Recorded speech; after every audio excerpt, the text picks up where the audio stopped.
Bob, how much scope creep do you have to have before you really need to look at redefining your project? Okay, before we get to that, let's do a little bit of definition.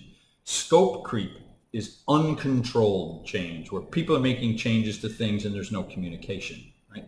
Any is probably time to stop a project when that happens.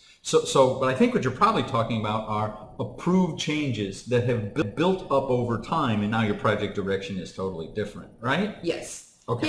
Yeah, basically what I'm saying is, you have the project charter, you have this definition of your project, but you've had all of these approved changes, and now the project is barely recognizable from where it started. Yes. So I suppose your first inclination might be to think, maybe we unapprove those changes. Oh yeah, right. Like that's going to happen. Yeah. I mean, could you imagine the people who have an approved change request and you tell them, "Oh, we've changed our mind." Yeah, that's nice. So really the thing you have to do is you have to evaluate, well, where are we? We've got all these changes and they're approved. Where are we? Where are we going to go? Does the definition, is it still valid? Does it meet the business case, and does it meet the expectations of the sponsor? Right. And if it doesn't, there's a few things you can do, right? Practically, in this case, you can cancel the project. Okay. You maybe execute a portion of the project that may in and of itself be standalone and valid.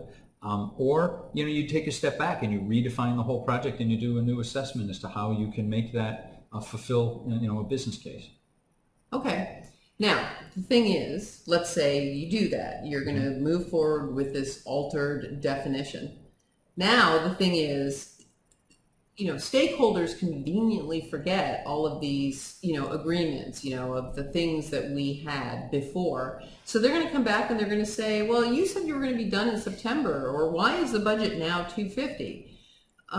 So you have to document all of those changes. And guess what? That's why change management is so important. And having a history of change management is important as well. I guess one of the other things to think about is if you're in this situation, if you have had a radical number of changes, there's an issue with your change management approval process because you're not assessing things appropriately. You've got to assess each change individually and holistically. Right. So you have to reassess. Check back next week. We're going to have a post on how you would reassess your change management process.